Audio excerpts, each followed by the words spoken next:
Peace, everyone. Kimmy the Moorish Candace here. Just want to talk with you about healing in relationships and also the beginning of courtship, how we tend to skip that part of our relationships nowadays. In dealing with healing in relationships, there are, or even establishing relationships, there are certain key things that we want to work towards in our relationships. And the first thing is to love ourselves. We as women don't love ourselves enough, and we spend our time in relationships giving all of our love to everyone else except ourselves, and our expectations end up leading us to disappointing pitfalls in a relationship. Another thing that we definitely want to focus on is working on yourself.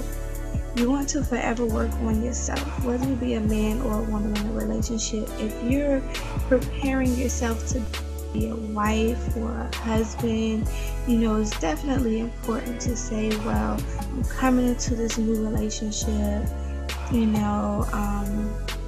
let me work on myself a little bit. Let me find out what are the qualities of a husband, what are the qualities of a wife, so that I can prepare myself in my now to be that for the person who I want to share my life with.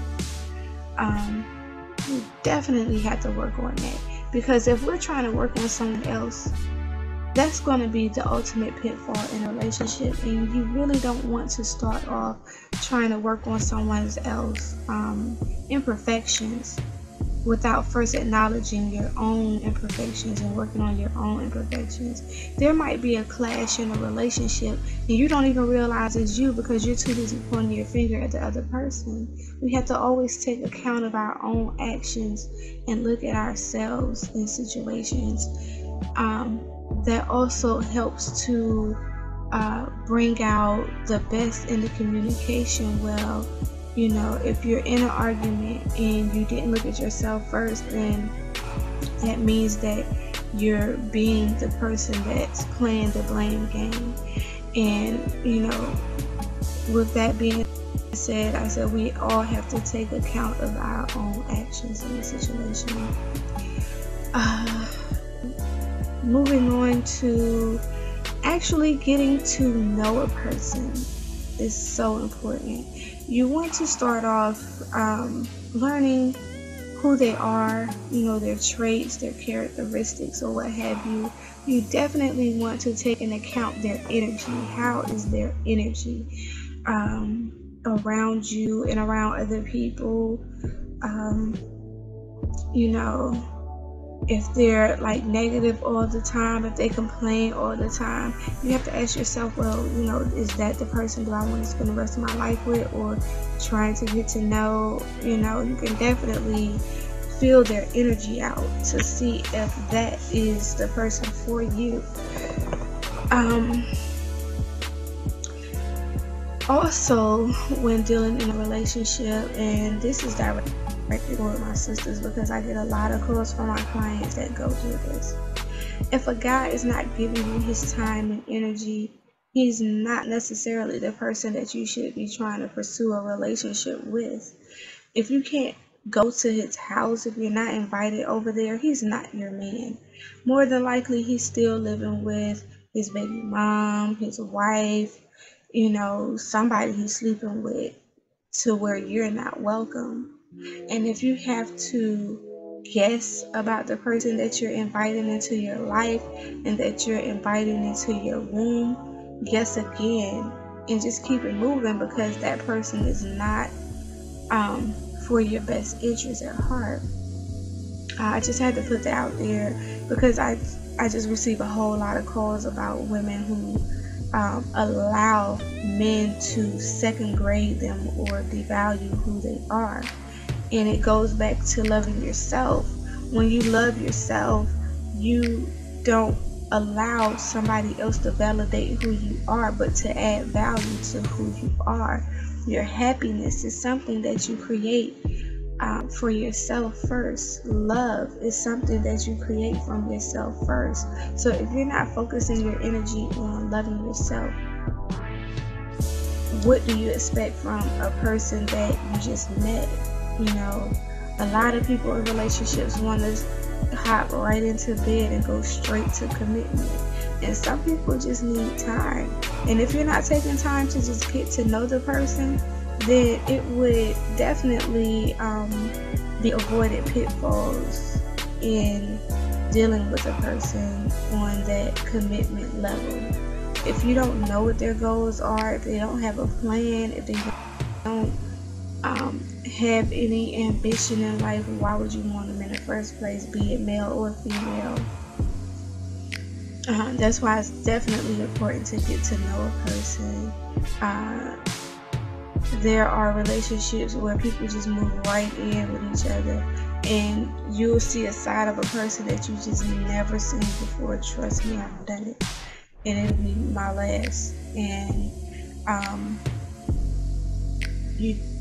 when you see something in a person that you didn't know was there, you're wondering like, dang, I should have waited before moving into this situation with this person, because now we both share a household, we both share bills and responsibilities, and you know, a lot of clashing of differences, and this person might be nasty and you might be clean. And I also have to put that out there too, that if first and foremost, a real man don't want a nasty woman. And you know, that's the bottom line. But if you're both up on your hygiene and your upkeep of your home, it also keeps the energy flowing in your home on a harmonious level. You can't really leave one responsibility to the other. You can't be in a relationship by yourself, you know, so it's best that you two compromise and learn how to work together as a team, because coming into a relationship, you become a team, you become one, and you should always be prepared and willing to do things with your partner, which goes into the topic of spending time together. It doesn't have to be an extravagant date all the time.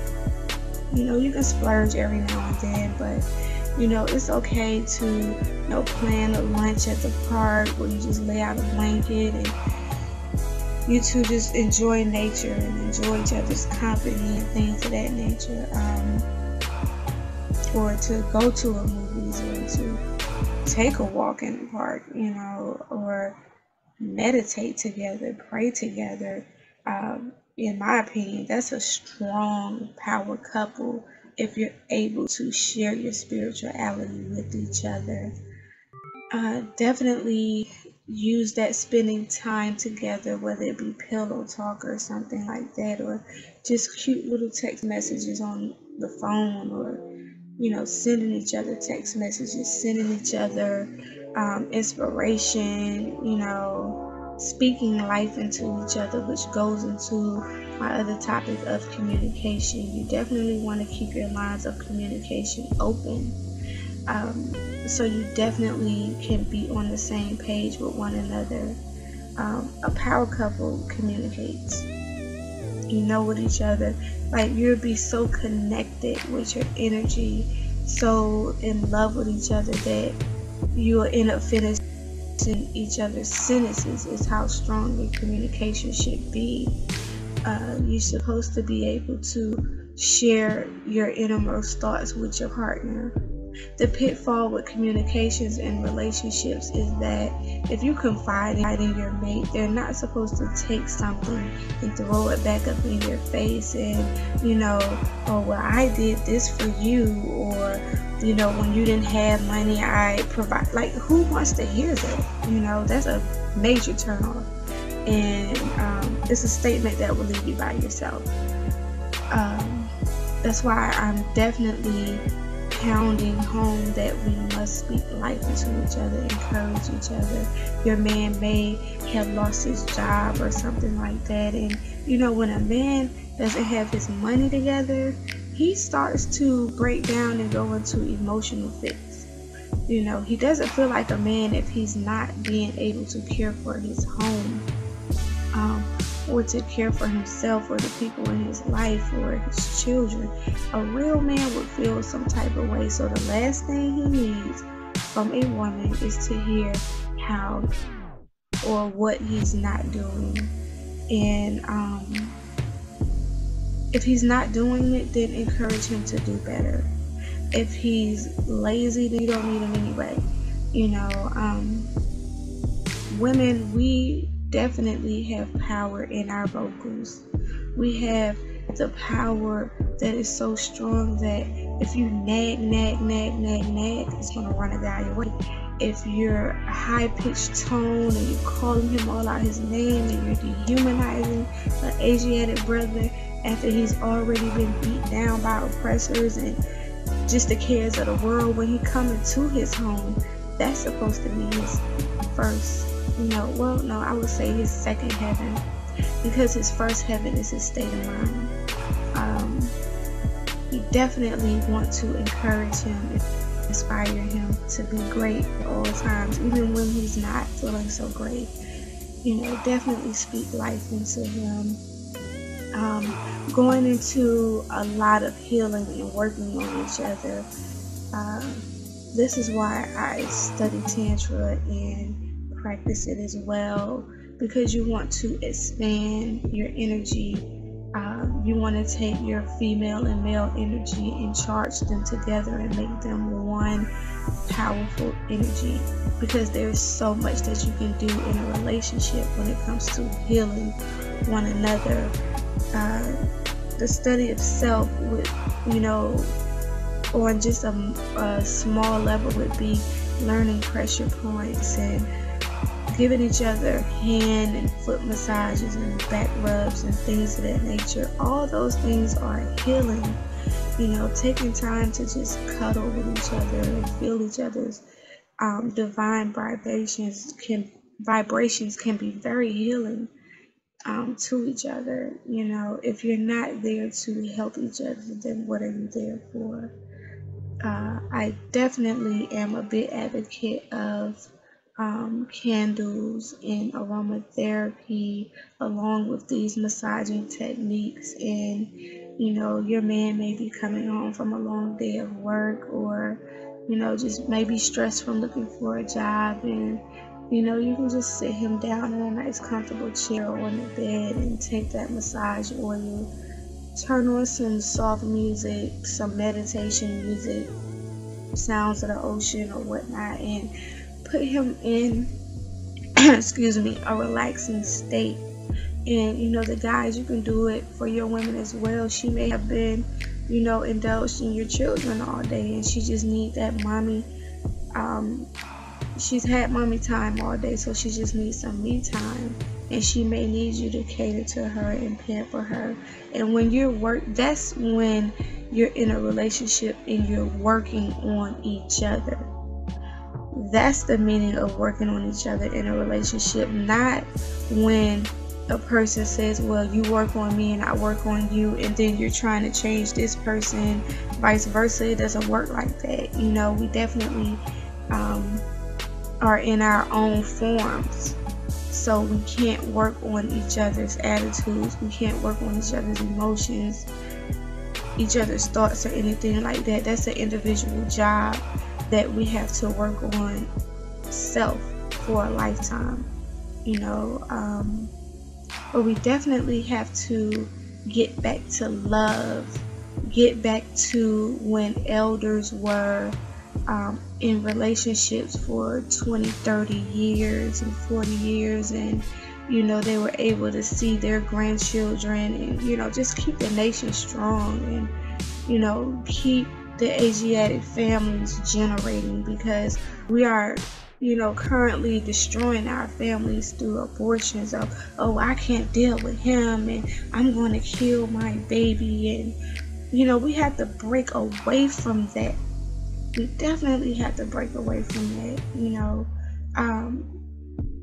And we split up our families. The woman takes the child with them, and she thinks that, okay, because her and her guy broke up, that the children break up with the father. No, it doesn't work like that either. You know, the father is still a part of that child's life. That child is still a part of that man. So we definitely have to learn to stay unified. Even if relationships don't work out, we still have to learn how to love and be cordial with each other, so that the children can at least still see love and unity aside from certain differences in a relationship, because they see everything, forever watching what we do. You know, with that being said, keep peace and love and divine unity in your heart. You know, I love talking about these type of topics. I deal in love and relationship therapy and advisory 24/7 a day, you know, like all day, every day. I have a new website actually with Seven Sage Healing. That's our new brand, where we deal in chakra readings to help people find the blockages that they may have, so that they can unleash those blockages, like crystal therapy, you know, just a lot of things that we can work on. Life coaching is available with those services, and we definitely focus a lot on healing on this particular site, which means that you can call me and you can set up different sessions. We also do them through Skype if you're comfortable with that. We deal with it in chat, and we also deal with in-person services. On this site, we also have essential oils. We have the oils that will help you to attract the mate. We use all natural herbs. We have mind movies that will help you attract the mate, and we deal a lot in metaphysical, because we believe that universal law governs all events, and it actually does. You know, if we can see ourselves in the errors that we're making in our lives, we can, you know, prevent a lot of pitfalls by definitely getting to know who we are and tackling those issues, so that we can move forward in a divine way. I would ask that you subscribe to me on YouTube and like me on Facebook. Again, I'm Ykeme Candace. I've enjoyed healing with you. You have a beautiful, blissful, peaceful day. Peace.